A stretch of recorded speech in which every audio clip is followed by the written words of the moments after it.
Election commission ने revision की प्रक्रिया शुरू की है। अगर वो बता रहे हैं कि इसमें नेपाली बांग्लादेशी हैं तो ये बड़े चिंता की बात है, क्योंकि इसी इलेक्टोरल रोल से अभी 1-1.5 साल पहले पार्लियामेंट का चुनाव हुआ है।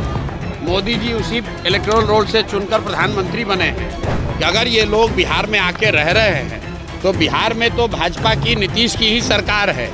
ये लोग कैसे रह रहे हैं, नीतीश सरकार को जवाब देना चाहिए। वोट देने का अधिकार उनकी सरकार के रहते कैसे संभव हो पाया है। नमस्कार, आप लाइव सीरीज देख रहे हैं। मैं हूं आपके साथ काव्या। जनस्वराज के संस्थापक प्रशांत किशोर ने इलेक्शन कमीशन को आड़े हाथों लिया है। दरअसल बिहार में विशेष वोटर लिस्ट पुनरीक्षण चल रहा है और इसी कड़ी में जहां एक तरफ पूरा का पूरा विपक्ष जो है ये कह रहा है कि ये चुनाव से पहले ठीक नहीं हो रहा है, वहीं दूसरी ओर प्रशांत किशोर ने कहा है कि सरकार की बहुत बड़ी गलती है। अगर बिहार में घुसपैठ हुआ है, बांग्लादेशी और नेपाली आकर रह रहे हैं, तो इसी वोटर लिस्ट के आधार पर लोकसभा चुनाव हुआ था और वो चुनाव कैसे हुआ था, और इलेक्शन कमीशन पे उन्होंने बड़ा सवाल खड़ा किया है। आप सबसे पहले प्रशांत किशोर को सुनिए कि वो क्या कुछ कह रहे हैं।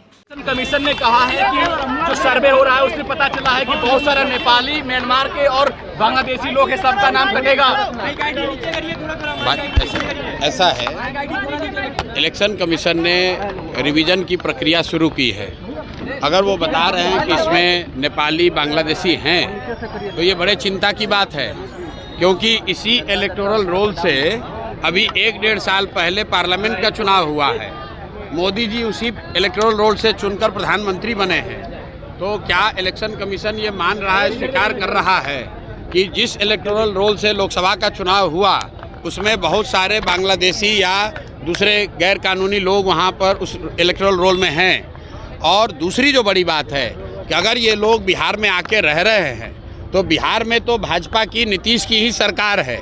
ये लोग कैसे रह रहे हैं, पुलिस प्रशासन क्या कर रहा है, ये भी चिंता का बात है। और कहीं ना कहीं नीतीश सरकार को जवाब देना चाहिए कि इतने लोग जो इलेक्शन कमीशन कह रहा है, सरकार की संस्था कह रही है, सरकार की संवैधानिक संस्था कह रही है कि बहुत सारे नेपाली बांग्लादेशी यहाँ पर आके रह रहे हैं और उन्होंने इलेक्टोरल रोल में बजाता अपना नाम लिखवाया है।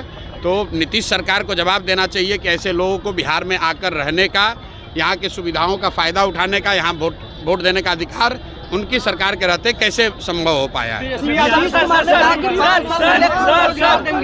यादव ने आरोप लगाया है कि जो सुप्रीम कोर्ट का आदेश था उसको इलेक्शन कमीशन फॉलो नहीं कर रहा है। देखिए, तेजस्वी यादव क्या कह रहे हैं नहीं कर रहे हैं उसका कोई बहुत महत्व नहीं है। महत्व इस बात का है कि इलेक्शन कमीशन अगर इलेक्शन लिस्ट को, इलेक्टोरल रूल को, लिस्ट को ठीक कर रहा है तो इनकी ये जिम्मेवारी है कि हर वो नागरिक जो 18 साल से ज़्यादा उम्र का है और उसके पास वोट देने की योग्यता है, उसको वोट देने का अधिकार मिलना चाहिए, उसका नाम नहीं काटा जाना चाहिए। तेजस्वी यादव क्या कह रहे हैं, प्रशांत किशोर क्या कह रहे हैं, इसका महत्व नहीं है। महत्व इस बात का है कि जो भी वोट देने की योग्यता रखता है उसको वोट देने का अधिकार होना चाहिए, उसको वोट देने का मौका मिलना चाहिए। सम्राट चौधरी ने कहा है कि बिहार में लॉ एंड ऑर्डर की स्थिति बिल्कुल ठीक है, आपसी मतभेद के कारण ये हत्याएं हो रही है। सम्राट चौधरी लॉ एंड ऑर्डर पर, सम्राट चौधरी का बोलना ऐसे ही है जैसे मैं क्वांटम फिजिक्स पे अगर कुछ बोलने लगूं। भाई, सम्राट चौधरी को लॉ एंड ऑर्डर का क्या समझ है?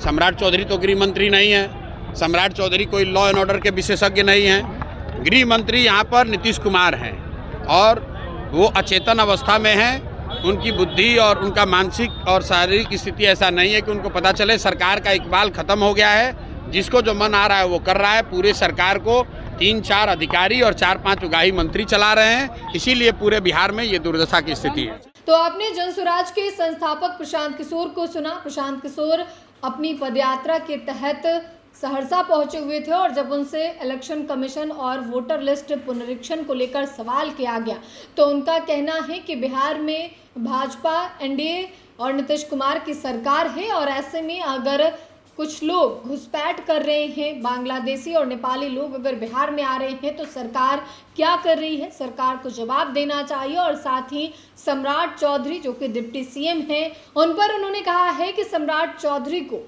लॉ एंड ऑर्डर का क्या ज्ञान है, उनके पास कोई ज्ञान नहीं है। आपने सुना है प्रशांत किशोर ने किस तरीके से इलेक्शन कमीशन पे बड़ा सवाल खड़ा किया है। फिलहाल के लिए इतना ही। साथ ही चैनल को सब्सक्राइब करें, फेसबुक पेज को लाइक करें। वीडियो देखने के लिए आपका धन्यवाद।